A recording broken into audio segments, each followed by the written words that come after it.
good, everybody? Welcome to the Code from Low podcast. I'm your host, Kobe Cole, and today we're talking about the Alabama and Georgia game. Give my thoughts and recap on that. And first off, all I gotta say is I don't give a piss, but none but the tie, baby. Let's go. But before we get into it, I appreciate all the subscribers, all the followers. Make sure you like, comment, and subscribe if you haven't already to support what I do. And make sure you follow the Instagram at Code from Low and the TikTok also at Code from the Low, where I be doing all my reels and my shorts. But getting into that game, my thoughts and opinion on that game. Come on, phone load, phone load. All right, guys, technical difficulties.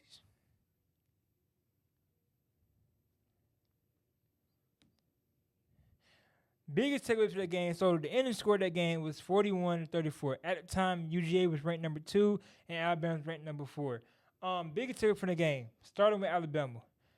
First half of football was great. Well, let me start by saying this. Overall, for both teams to get this out of the way, I think it was not a great performance from both teams just because first half Alabama played great. Second half Georgia played great and Alabama led up. That's why it wasn't a great performance for both teams. It would have been a bad performance for Georgia if Alabama blew them out. It would have been a great performance for Alabama if they blew out Georgia. But with them both coming back from one dominating and letting up and one getting blown out to being back in the game and making a comeback, that's what made the game for both teams not really a great game for neither. But going to Alabama, takeaways for them. Miro, 27-33, 374, 2 touchdowns, 1 interception. He also was the leading rusher with 16 carries, 117 yards, and 2 touchdowns. So he had 4 touchdowns total. Receiving leader, Ryan Williams, 6 receptions, 177 yards, and 1 touchdown, with him being only 17 and the freshman. Biggest thing from Alabama takeaways. What they doing in the first quarter and second quarter was great. Using the outside zone Monroe and the running backs. Using the pass game. Monroe was attacking the middle of the field more. We all know Monroe can throw a great deep ball. Using the running back in the pass game also. Running the options. My biggest thing going into that second half, though, I think it turned around once Monroe threw that pick. And I will say this. It wasn't the greatest of balls thrown by Monroe. Pause. It wasn't the greatest ball thrown by Monroe. It was behind him. He had to twerk his body. But as a receiver, any receiver coach will tell you, if it touches your body, if it touches your hands, if it's in the vicinity to make the quarterback look good and you drop it, which was the tight end, I want to say number 81 Dupree, that's on them. And they did get tight ends very involved in that game, which I think helped Alabama win also. But that's on the receiver, on the tight end, because you have to catch that ball because it did hit him right here. Even if he did get hit and it got batted up to an interception, Monroe put it in the vicinity for him to catch. So it was not a great ball by Monroe, but as a receiver tight end, you got to make the plays. You got to catch them. That would make you a great receiver, make you a great tight end in the passing game. But going into that second half, it really wasn't too much to say for the first half because they was blowing them out, using tight ends. Monroe was looking good. All the receivers looking good. Going into that second half, that's when I feel like, from Alabama's standpoint, they let up and they kind of went away from what they was using. In the option game, Monroe, the reads, I feel like it was a lot of time Monroe should have gave the ball off.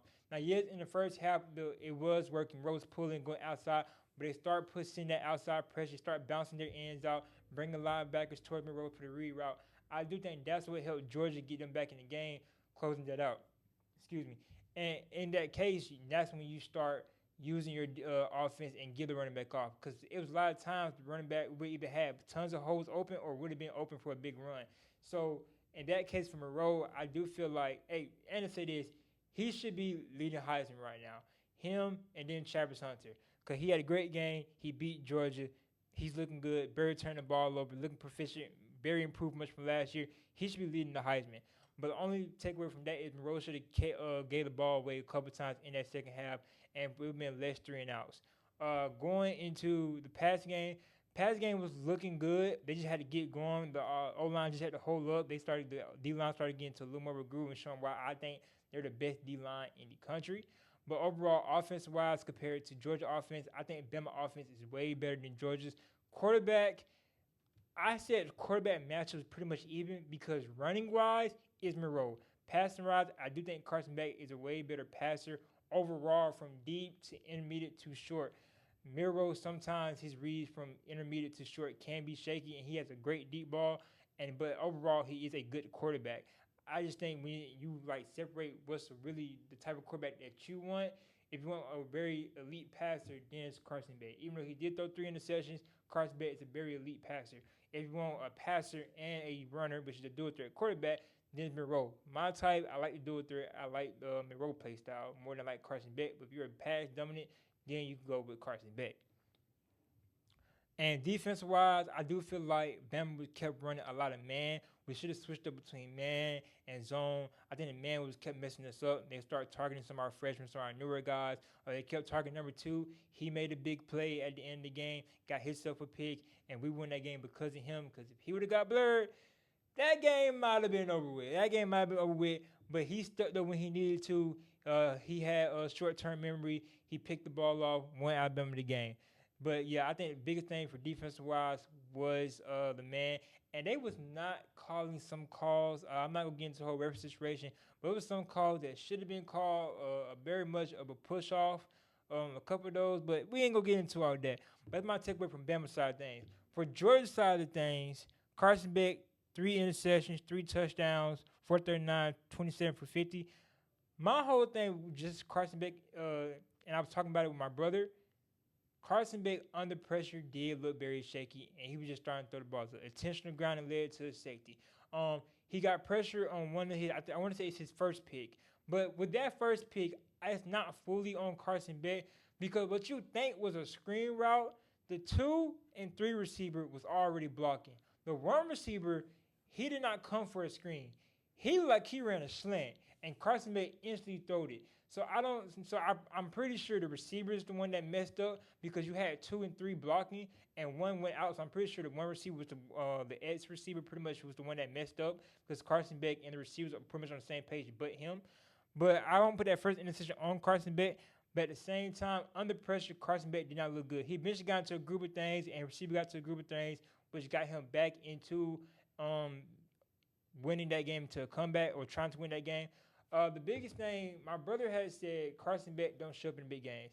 And that's why I feel like when people say that about quarterbacks, everybody has to show up in a big game, not just the quarterback.